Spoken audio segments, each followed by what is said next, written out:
There are some textiles that give up their stories easily. Look at them, hold them, and they'll tell you what they are and where they come from. They'll probably give you clues about who made them and what this cloth meant to them. Others are harder to understand. We think we see them, but everything is not quite what it looks. There's a surface story and then a hidden one that sits behind it. The textile that we start this episode with is one of those. The sample I've chosen is quite small. It's only about 10 centimetres by 10 centimetres, about 4.5 inches square. And I first saw it in the middle of Cheltenham. There's a small museum, a Victorian house museum, that was once the home of Gustav Holst, the composer. If you visit and climb to the top of the house, to the nursery, there you'll see small embroidered samplers, as you would often see in a nursery. The tiny stitches are embroidered in black and red, with a complicated acrostic that interlocks across the design. The words interlocked say, "I die to live forever." And it's repeated vertically and horizontally. Around the outside of the square are the words Cheltenham Female Orphanage Asylum, and there are further scrolling angular borders that frame the piece. When you first see it, it does look rather a tangled mess of letters rather than the usual straight lines that you see on a traditional sampler. It's a typically religious Victorian saying. There's no name of the maker, there's no pictures, there's no decorative element other than the use of the acrostic. The colours are just black and red, with the name of the orphanage. Joanna Teague is a community artist and researcher of historic embroidery, and she lives in the West Country of England. She's been studying samplers made in orphanages, and she suggested this episode to me as a listener to Haptic and Hue. It took me time to understand what she was getting at, but I got there in the end, and I think it's a fascinating tale. It made me think harder and deeper about stitching and needlework, about what it has meant for women and how it has defined their lives, helping us to unpick just a few of the layers of meaning that textiles can show us. I've posted a picture of the sampler Joanna is talking about on the Haptic and Hue website. It caught her eye in particular as she realised that she'd seen one exactly like it before. October 2018, I'd seen on an auction website a sampler sold for £14,000. That's just under $20,000. And with no date and no maker's name and no history attached, that really is quite a price for a small sampler. The Cheltenham orphanage samplers are rarely sold, so it's quite a difficult thing to value. And so really the sales report records it as a sleeper that was in high demand. That's the piece that really started my interest. Two samplers with the same design in two different places that started my interest in Cheltenham orphanage pieces.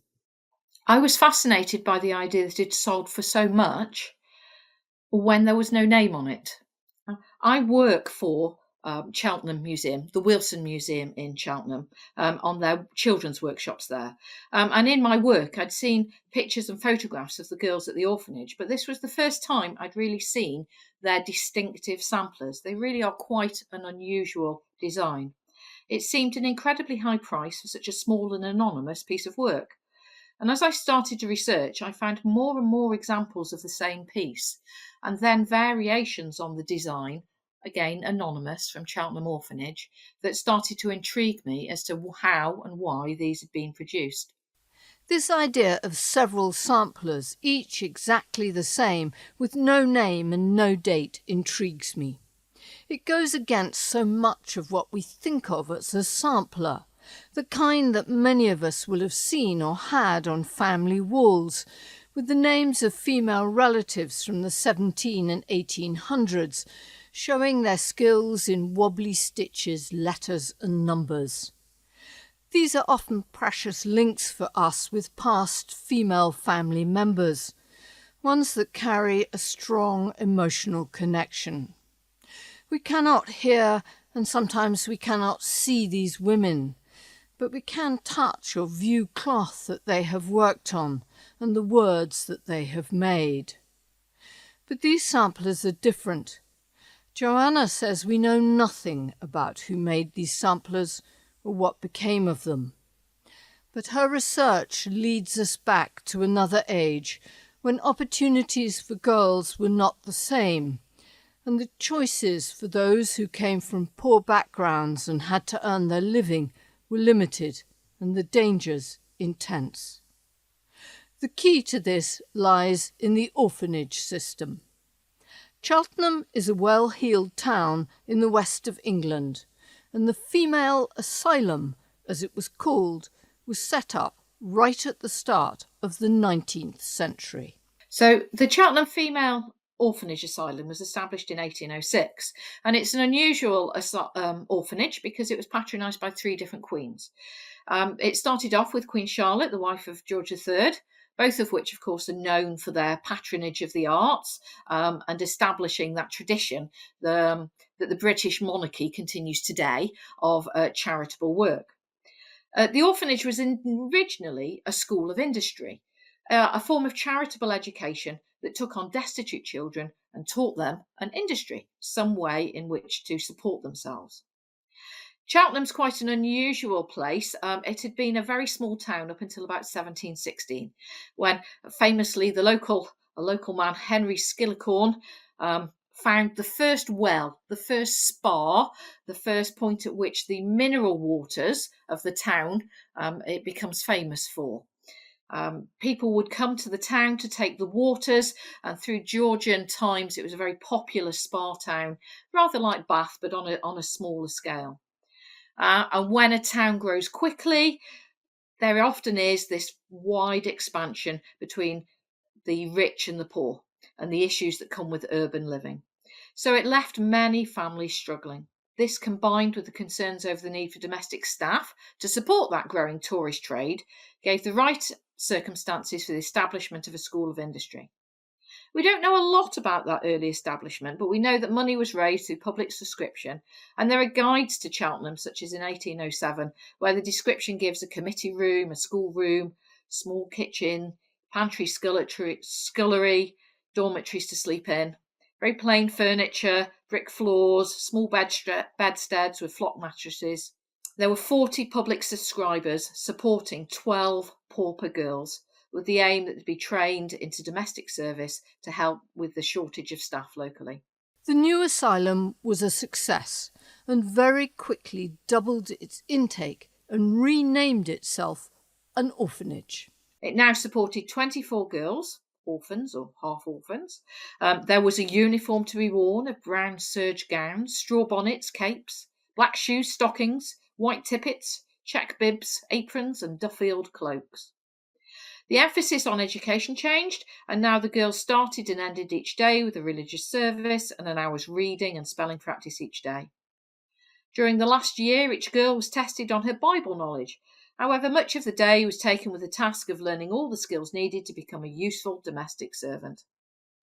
The girls learnt the tasks through caring for each other at the orphanage, cleaning and lighting the fires. There were regular routines to their week, so Thursdays was always cleaning the iron and the grates.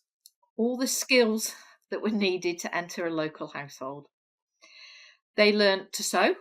Plain sewing was so important in all households then, needed to maintain the clothing and furnishings of a household. The future for these children was to go into domestic service with long hours and poor wages.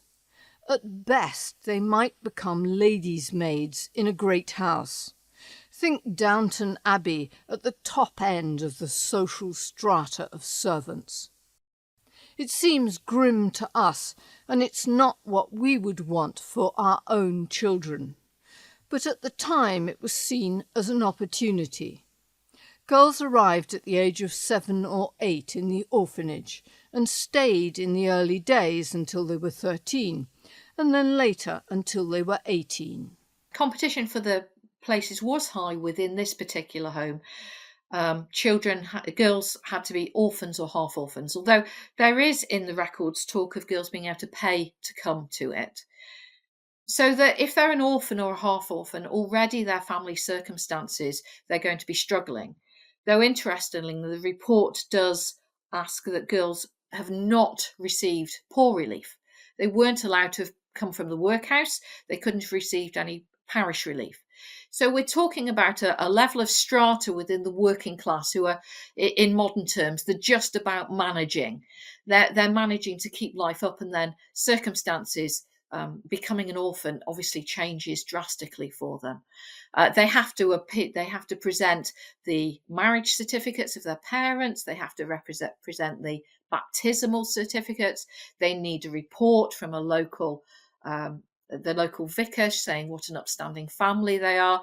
So we're really not looking at girls the lowest, that have fallen through to the strata that is in the workhouse. We're really looking higher up within that. We have got Mayhew's reports of the London poor, which give us great documents about how people were living. But his focus on the very poorest in society, that's probably not who is coming to the orphanage here. We're talking about the daughters of tradesmen. We're talking about the daughters of craftsmen who have fallen on hard times. The records show that girls came not just from the surrounding areas around Cheltenham, but from as far away as Glasgow and Cornwall. It was a safe place to come and be. It was a place where they could learn a trade and move on in life. There was the very good possibility of you finding a good household in which to become a domestic servant. Many of the girls went on to the homes of the subscribers. So there is this idea that middle and upper class people are creating almost factory fodder. They're creating an environment in which the girls learn the skills that they're needed for domestic staff later on. But it's a safe place for the girls to come. It's an upstanding, moral house in which they can be. They know they're going to be fed. Life is going to be poor. Life is going to be no luxury, but that's going to be better than the alternatives that were available. We see in some of the reports that girls repeatedly apply to get into this orphanage. There is some status to being in there. You're going to be guaranteed a job when you come out the other side. And part of your training for that life seems to have come with a loss of identity. We have very little idea of what became of these women and what happened to them. Joanna says that sometimes she's able to track a young woman into her first position, but after that loses the trail, which is where these unnamed samplers come back in. The orphanage was supported by charitable giving, but still the institution needed to bring in some extra funds, and for that they put their charges to work. The orphanage used an early form of social enterprise. So they took in sewing. We actually have price lists for the sewing and mending that the girls would complete. You could send in your sewing and mending ready for the girls to complete, and it was part of their training for the domestic service that they were very likely to enter after the orphanage. There was also an annual bazaar for which the girls made small saleable items, and these samplers were what were being made for that annual bazaar. They also made small pin cushions. It's likely that they could have made other things as well, but the only things that we found that probably come from those bazaars are the pin cushions and the samplers, because they are named as Cheltenham Female Orphanage Asylum. There seem to have been about 8 variations down the years of different samplers, all bearing improving mottos that were selected from Victorian periodicals and magazines. They tell us very little about the girls themselves, who remain silent here, and much more about the values of those who funded them. Absolutely, absolutely. So when I first started to study these samplers, I was hoping that these samplers would tell me, through the iconography, through the symbols, would tell me more about the women who made them, the girls who made them. But I think in reality, it tells us more of the values of those women who were running the orphanage. So Cheltenham at that time was known as a bit of a party town. People would come for their holidays, enjoy it. It didn't have the best reputation. We have a famous horse race that is still run today, the Gold Cup, which was originated by George III. He donated the cup. And so gambling, partying there was a lot going on in this town. That urban gap between the rich and the poor is having an impact on people. And so the well-to-do women of the town wanted to resolve this issue over domestic staff, but it also gave them chance to show their philanthropy, their generosity, their Christian spirit, another vital part in the women's values of the day. So we have two committees running the orphanage. We have an all-male committee, which is the committee of the superintendents. They run the building, they look after the money. Then we have an all-female committee who run the day-to-day running of the household. Some of these are subscribers, some are simply charitable, doing charitable good works. But really, these samplers show us the values of that daily committee, the values that they wanted to show about the orphanage. These samplers are small. They use a small amount of cloth, so they're good value. They are clean, they're neat, they're precise, they've got a Victorian moral on there to show the good value. These samplers really show us the values of the orphanage and thereby the women running the orphanage rather than what the girls want to express. They want to show people that your domestic staff that come from this orphanage will be neat, they'll be organised, they'll be precise, they'll be careful with their materials. And that's one of the things we can read from these samplers. Joanna believes that the women and men who supported the orphanage were doing two things. They were making themselves feel better about life, which has been one of the great drivers of philanthropic and charitable giving down the ages. But at the same time, they were also keeping a relatively small number of girls safe for a period of time. I'd like to think that there was a touch of both. I think there is both a sort of form of public do-gooding that they are seen on with the annual reports. This is a nice, appropriate charity to get involved in. The girls will be clean. There is no danger, as would be with the workhouse, of picking up some horrible disease. In order for the girls to attend, they have to have a certificate of health to show that they're not arriving with anything that could be passed on. So I think it's a very right and appropriate charity for women to get involved in. I also think that they are preventing these girls from entering the workhouse. They are preventing these girls from slipping any further with their morals or values. That's certainly how they see it as doing. But I do think they genuinely are looking after the girls well. We have no reports of poor treatment.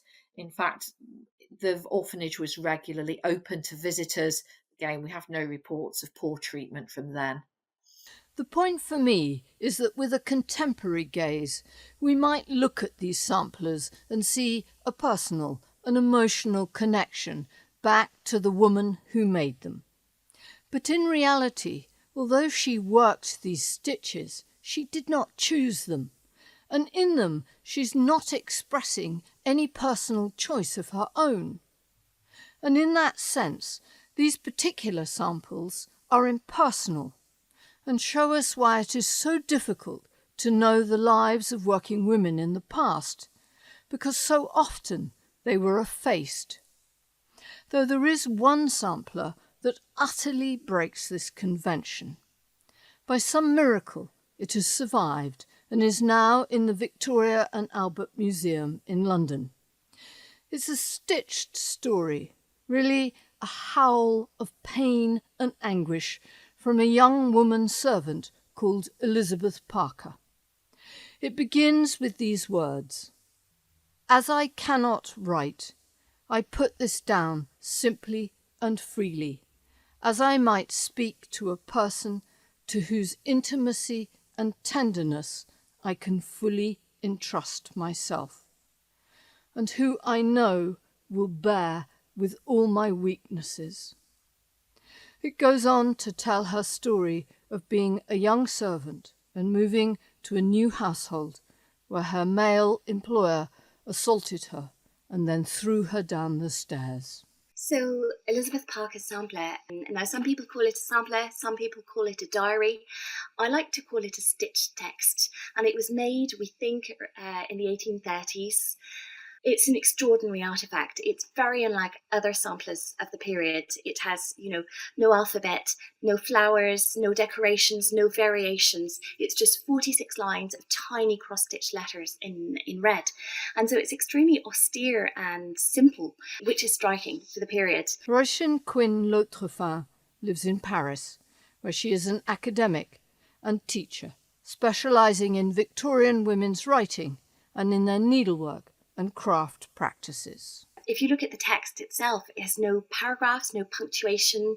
The capitalization is quite unusual and erratic. It's an extremely modern text. It reads like a stream of consciousness. So we read, in her own cross-stitch words, that she was born in 1813. She was one of 10 siblings in a family that she herself describes as poor but pious. Her father was a day labourer, and she lived in a village called Ashburnham in East Sussex.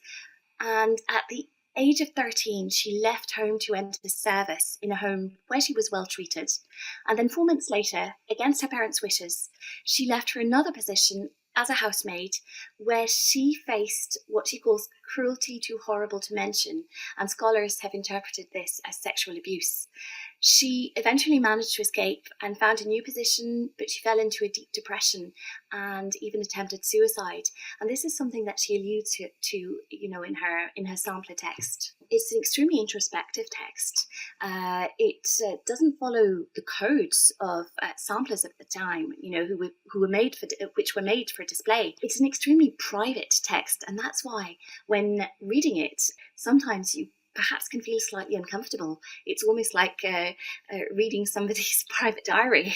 And to me, one of the most unusual things about this piece is that it is beautifully stitched. And yet in stitches, Elizabeth Parker says she cannot write. This is the reverse, really, of how we would see things today. Women in most cultures are highly literate, but would find it hard to execute such extensive and beautiful stitching. Which made me wonder if stitched words have an extra power, an emotional intensity that written words lack.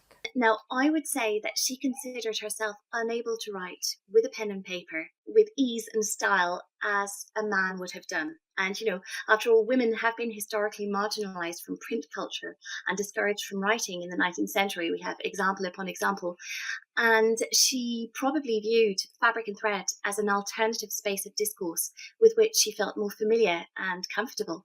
Text and textile share a common etymology, so we know this, and the continuity between writing and stitching is fairly natural.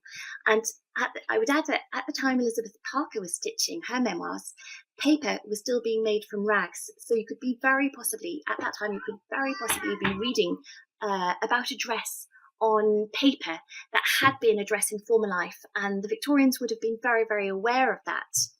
And so by stitching words on fabric, women were able to engage in a specifically female form of discourse with its paradigms and its language and its own grammar. Needlework is an extremely varied and codified and complex semantic practice, and you need to be fluent in needlework in order to understand it. And this is what I call textile literacy. And so Victorian women who were instructed in textile literacy from a very young age would have understood stitched work and how it works and its codes. This is a form of textile communication or material literacy that we struggle to understand today.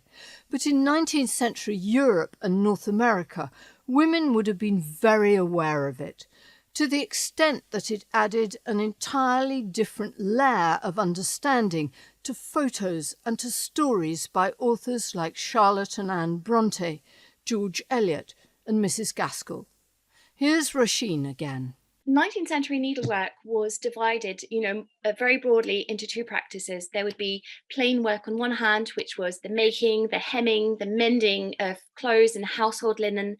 And then on the other hand, you'd have fancy work, which was decorative stitching, such as embroidery or crochet or lace making.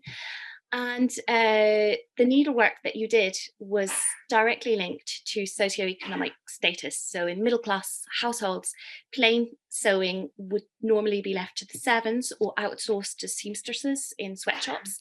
And the ladies of the house would engage in fancy work in making in decorative items for the house. And the Industrial Revolution emphasised this divide. In the 19th century, cities became increasingly busy and noisy, grimy and smoky, and this led to the relocation of middle class households and families to the suburbs. So suddenly, middle class women found themselves on the periphery of city life and without paid employment, remunerative employment. So needlework provided them with an occupation, something to do, a socially approved occupation. So that's one reason. And also, as a result of the Industrial Revolution, we have the growth of the ideology of domesticity in the 19th century, which meant that middle class women were expected to curate and fashion cozy homes, ideal homes for their husbands to return to after their day's work. And they would do this by hand making decorative items, embroidered slippers and tapestry and Berlin woolwork and antimacassars, all these objects. And then in the 19th century, another thing that happened is mass production. And so, because of industrialization, more and more items were mass produced in factories. So we think, of course, of bolts of cotton, but also buttons and needle and lace and patterns were being mass produced for the first time. And by the second half of the 19th century, you even started having needlework kits that started appearing on the market. So the Industrial Revolution and the mass production of goods, instead of bringing domestic needlework to a halt, it provided new possibilities for fancy work, for decorative needlework. And by the 1840s, by the mid 19th century, fancy work had become an absolute craze, and it was a huge economic success. So I think these are the reasons why this divide was particularly salient in the 19th century, why it became so stark. Joanna Teague spotted a good example of this kind of material literacy in Charlotte Bronte's great novel, Jane Eyre. I think we've lost some of our material literacy that is written about in those books. I think we can understand some of the basics, but we've lost some of the sophistication that we feel in there. They can often appear as a casual throwaway comment about picking up a piece of needlework or putting down a piece of needlework. In Bronte's Jane Eyre, Jane positions herself with a piece of needlework when Rochester comes in after one of the fires. She picks up a piece of needlework. She is seen using that piece of needlework, and that is to show that she is a lady. She is no longer a member of domestic staff. She has developed beyond that. They are using they're writing these paragraphs to tell somebody further a clue into the insight of the character or personality. It gives us a clue to the mental framework of another age. We can never truly enter into their ways of thinking, but textiles and an understanding of needlework can help us approach that. And whatever your class or occupation, Roshin makes the point that the needle was a great leveller and that all women, from royalty to the poorest in the land, learnt to sew. I would say that needlework bound women in a common economy of textile. Obviously, their lives were extremely different, but all women sewed. They had this one shared common experience, both social, geographic, and historical, because throughout history, sewing has been envisaged as women's work, and women have sewn because they were women. This link between femininity and sewing was accentuated in the Victorian age. Victorian girls who had been taught textile literacy from a young age would have approached the world through a bilingual perspective, understanding the language of fabric as well as print. And as I go back and reread some of the great Victorian classics, it's a way of reading I'll be taking with me to see if it can shed some fresh light on some old favourites. The other factor this has pointed up for me, which I have never properly seen before, is the marriage between the needle and morals. Somehow the two became confused, and someone who could stitch well was assumed to be respectable, clean, and to have a high moral standing. And I think it's something that came down to us well into the 20th century. I struggled learning needlework at school. Let's be frank, I couldn't do it. And this was seen, even for my generation, as a deeper stain on my character than being rubbish at maths. In the 19th century, Queen Victoria, who was a great lover of fancy work, had photographs taken of her, doing crochet or embroidery or whatever decorative needlework she was doing. And this was viewed as an example, a way of extolling virtuous femininity, an example for Victorian women in the 19th century. And so from the Queen to the scullery maid, all women did needlework. And so, in other words, needlework was the signifier of bourgeois femininity in the 19th century, the mark of the respectable woman. And so the practice of needlework in the middle and upper classes was more about inculcating industrious femininity rather than the end product. In other words, it was a fairly performative practice. And I would say that the resurgence holds some resemblance with the ethos of needlework in the 19th century, in the sense that nowadays in industrialized countries, I think it's safe to say that all domestic needlework nowadays is fancy work. It is not the norm to produce our own clothes. And if we do it, it is a choice, and a fairly privileged choice, because it's much cheaper to buy cheap clothes than to make your own clothes. So people, and often women still today, but some men too, needlework practitioners today produce handmade items to showcase virtues which are different, but which are also slightly moral. People who make their own, who knit their own jumpers, or who sew their own clothes, or mend their own clothes, often do it out of thrift. Also, with regard to the environment, they're rejecting mass-produced items. So it's also something fairly performative, a way of showing your virtue, of showing that you have a desirable moral code. Roshan's point is that making or knitting our own clothes today, we are in part making a powerful statement about our own values, just as surely as they did 150 years ago. But the resonance for me in this story is the understanding that the women of the past often spoke much more articulately through the needle than they did in any other way. And if we are to understand them, we need to do so by understanding them through that work. They told very different stories. Tales of creating homes in new suburbs, or demonstrating their skill and diligence, or of learning to form their letters and numbers. Working class women often told other people's stories, not their own. Laundry labels, repairs, seamstresses in sweatshops sewing dresses. Pick up a piece of old linen and see the stitched initials on it, or the old laundry mark. I wonder now, who made those stitches?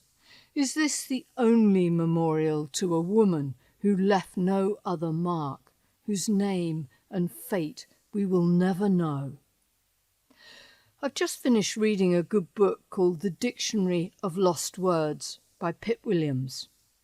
In it, there's an exchange that expresses this beautifully. It's between a servant, Lizzie Lester, an orphan who has no formal education, and Esme, the girl she looks after. Esme asks, "Why do you do needlepoint, Lizzie?" "I guess I like to keep me hands busy," Lizzie says, "and it proves I exist." "But that's silly. Of course you exist."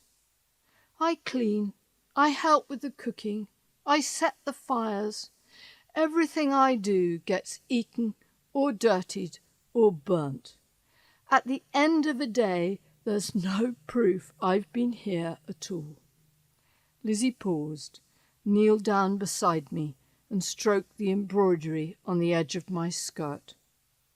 It hid the repair she made when I tore it on brambles. "Me needlework will always be here," she said. I see this, and I feel, well, I don't know the word, like I'll always be here. Nicely put. And that other servant, Elizabeth Parker, survived her rape, her breakdown, and her attempted suicide.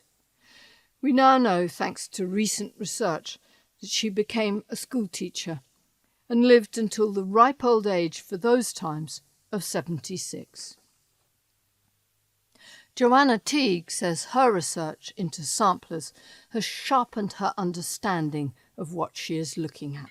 It has made me change. I also have a sampler on the wall. It's not a relative's, but I have a sampler on the wall, and I now connect to that in a different way because I see it as a much more middle class piece of work. I can see the difference now between those working house samplers, those school samplers, and those middle and upper class samplers that are there to show us the values of the women that made them. That when Rosika Parker talks about samplers in her book, in The Subversive Stitch, she's often talking about those middle class samplers where women had a choice. And now I see much more connect with those samplers where women did not have a choice. If they did not learn to sew, how were they going to make their living? How were they going to survive in a society that wasn't going to value them for any other reason?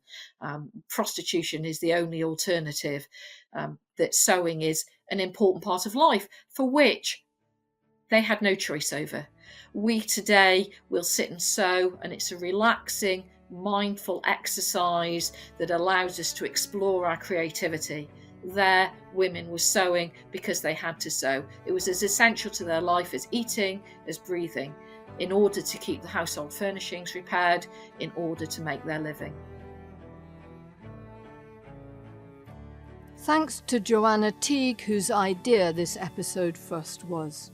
She has guided its creation, interesting me in her work on the Cheltenham Orphanage in particular, and in samplers in general. She's taught me that there is more to them than meets the eye. I've enjoyed the journey. Thank you, Joanna, and thank you also to Roisin for contributing her knowledge of samplers and her thoughtful analysis to this episode. If you would like to see pictures of the samplers and the needlework we have talked about in this episode, go to www.hapticandhue.com/listen, where you will find show notes, a full script, and links to the books and articles that I found helpful for this episode. If you feel able to, I'd be delighted if you could leave a rating or a review for Haptic and Hue on the platform where you get your podcasts, or if you felt able to buy me a coffee. It all helps, and thanks for listening this time. Next time is the last episode in this series, Series 3. It's a special tale and has all the hallmarks of a great textile story. A quilt that is 80 years old and was made by unknown hands to send to unknown people as an expression of love and care from one nation to another at a time of great need. Hear the extraordinary story of the Winona Circle quilt from Canada next time. Until then, if you are in the southern hemisphere, enjoy the beach and the sunshine, you lucky things, and spare a thought for us poor northerners who are stoking up the fire and closing all the windows tight to keep out the cold and the dark. This time I'll leave you with a wonderful poem called The Praise of the Needle. Thanks to Rebecca Devaney of Textile Tours of Paris for pointing it out to me. It was written by John Taylor and published in London in 1631, complete with brass engravings. You can find the complete poem online And it goes on for pages and pages. So here's an extract. To all dispersed sorts of arts and trades, I write the needle's praise that never fades.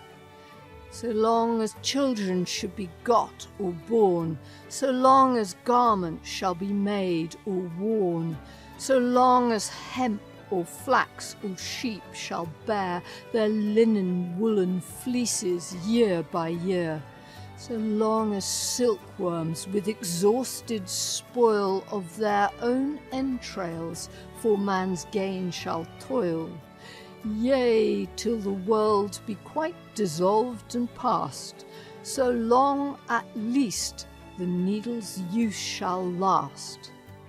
And though from earth his being did begin, yet through the fire he did his honour win. And unto those that do his service lack, he's true as steel and metal to the back.